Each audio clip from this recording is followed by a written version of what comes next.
ओम शांति 21/6/72। विश्व महाराजन बनने वालों की विश्व कल्याणकारी स्टेज। अपने आप को 1 सेकंड में शरीर से न्यारा अशरीरी आत्मा समझ आत्म अभिमानी व देही अभिमानी स्थिति में स्थित हो सकते हो, अर्थात 1 सेकंड में कर्मेंद्रियों का आधार लेकर कर्म किया और 1 सेकंड में फिर कर्मेंद्रियों से न्यारा। ऐसी प्रैक्टिस हो गई है।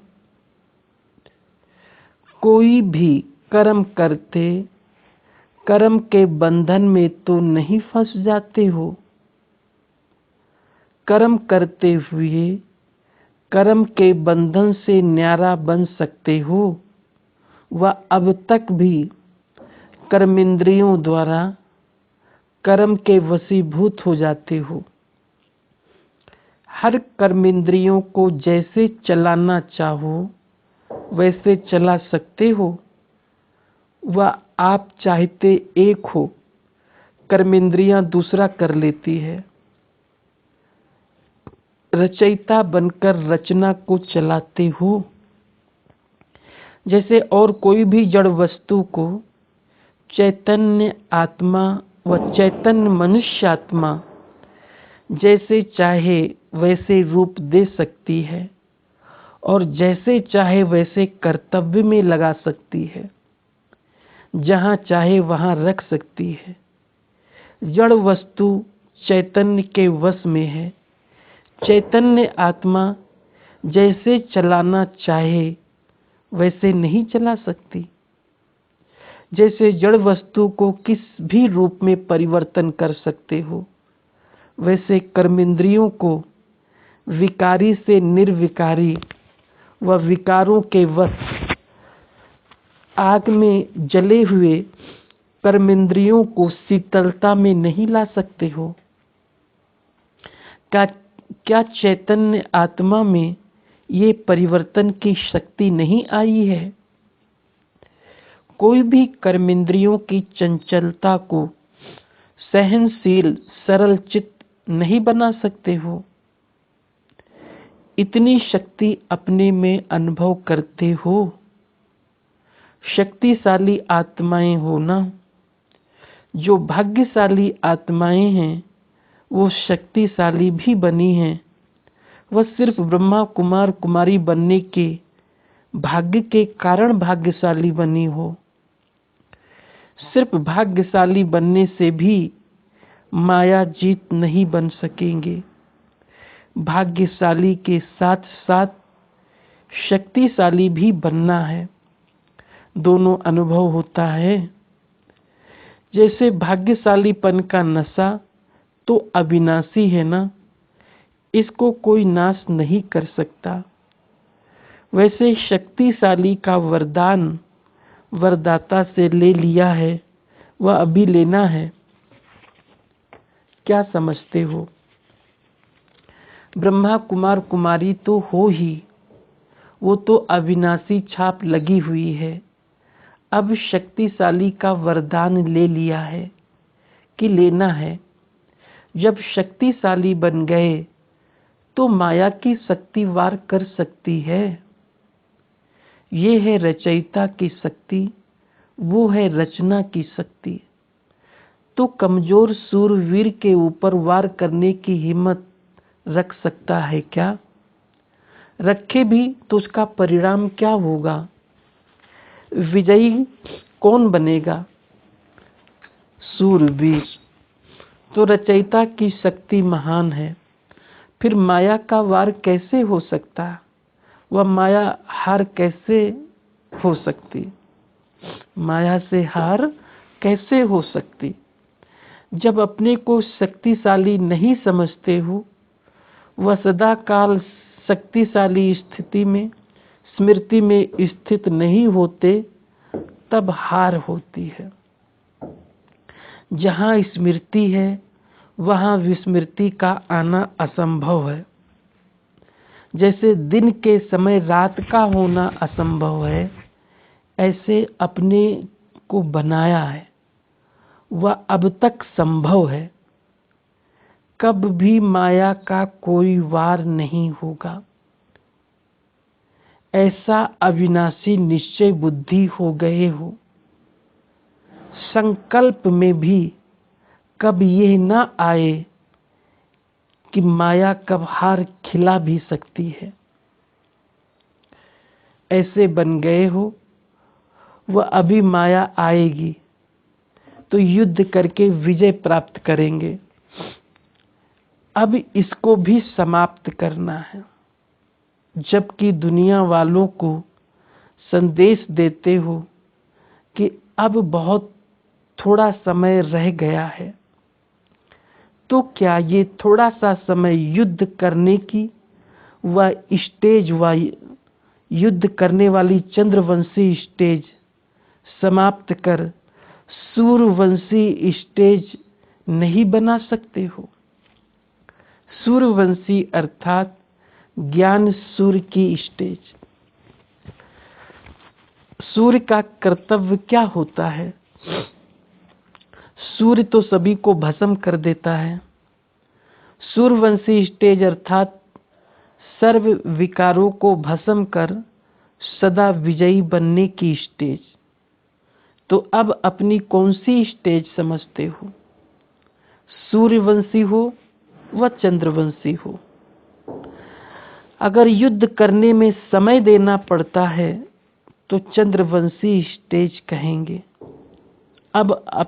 अब तक अपने आप प्रति ही समय देते रहेंगे तो बाप के मददगार बन प्रैक्टिकल में मास्टर विश्व कल्याणकारी बनकर विश्व के कल्याण प्रति सारा समय कब देंगे?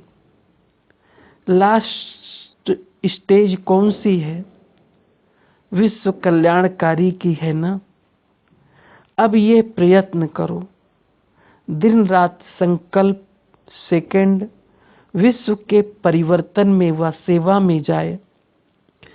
जैसे लौकिक रीति में भी जब लौकिक रचना के रचयिता हैं तो रचयिता बनने से अपने तरफ समय देने के बजाय रचना की तरफ ही लगाते। इसके तो अनुभवी हो ना। अगर अति रोगी, अति दुखी, अति अशांत रचना होती है तो रचयिता माँ बाप का पूरा अटेंशन उसी प्रति रहता है। अपने आप को जैसे भूले हुए होते हैं, वो तो है हद की रचना। आप तो बेहद विश्व के मास्टर रचयिता हो। पहले अपने प्रति समय दिया, लेकिन अब की स्टेज मास्टर रचयिता की है। सिर्फ एक दो की बात नहीं, पूरे विश्व की आत्माएं दुखी, अशांत, रोगी, परेशान हैं, भिखारी हैं। बेहद रचना अर्थात सारे विश्व को कल्याणकारी बन सदा काल के लिए सुखी और शांत बनाना है। तो बेहद रचयिता का अटेंशन होना चाहिए, विश्व कल्याण में होना चाहिए। वह अब तक भी अपने में ही अपने प्रति बहुत समय दिया, युद्ध करने में बहुत समय लगाया। अब ऐसे ही समझो कि ये जो थोड़ा समय रह गया है वो है विश्व के कल्याण प्रति। भक्ति मार्ग में जो महादानी कल्याणकारी वृत्ति वाले सेवाधारी होते हैं वो कोई भी दान अपने प्रति नहीं करेंगे, सर्व आत्माओं प्रति ही संकल्प करेंगे। तो ये रीति रस्म आप श्रेष्ठ अथवा कल्याणकारी आत्माओं से शुरू हुई है। जो भक्ति में भी रस्म चली आती है, जरूर प्रैक्टिकल में हुई है, तब तो यादगार रूप में रस्म चल रही है। प्रैक्टिकल का नया यादगार बनता है क्या? तो अब ये परिवर्तन लाओ। दूसरों के अर्थ सेवाधारी बनने से व दूसरों के प्रति समय और संकल्प लगाने से, सर्विसेबल बनने से सदा सक्सेसफुल स्वतः ही बन जाएंगे, क्योंकि अनेक आत्माओं को सुखी व शांत बनाने का रिटर्न प्रत्यक्ष फल के रूप में स्वतः ही प्राप्त हो जाता है। जब सेवा करेंगे तो इसका खाता भी जमा होगा और सेवा के प्रत्यक्ष फल की प्राप्ति स्वतः ही प्राप्त हो जाएगी। तो क्यों ना सदा सेवाधारी बनो, तो अपनी उन्नति स्वतः हो ही जाएगी, करनी नहीं पड़ेगी। दूसरों को देना अर्थात स्वयं में भरना। तो स्वयं अपनी उन्नति के लिए अलग समय क्यों लगाते हो? एक ही समय पर अगर 2 कार्य हो जाए, डबल प्राप्ति हो जाए, तो सिंगल प्राप्ति में समय क्यों लगाते हो? सारे दिन में विश्व कल्याण के प्रति कितना समय देते हो? ब्राह्मणों का ये अलौकिक जन्म ही किस लिए है? विश्व कल्याण अर्थ है ना। तो जिस प्रति जन्म है वो कर्म क्यों नहीं करते हो? जैसे देखो, जिस कुल में जन्म लेते हैं उस कुल के संस्कार जन्म लेते ही स्वतः हो जाते हैं। स्थूल काम करने वाले मजदूर आदि के घर में बच्चा पैदा होगा तो छोटेपन में ही माँ बाप को देखते हुए उस कार्य के संस्कार स्वतः ही उसमें इमर्ज हो जाते हैं। तो अब जन्म ही ब्रह्मा कुमारी का है, तो जो बाप का कर्तव्य वो स्वतः ही बच्चों के संस्कार होने चाहिए। जैसे साकार बाप को प्रत्यक्ष रूप में देखो तो रात का नींद का समय अथवा अपने शरीर के रेस्ट का समय भी ज्यादा कहाँ देते थे?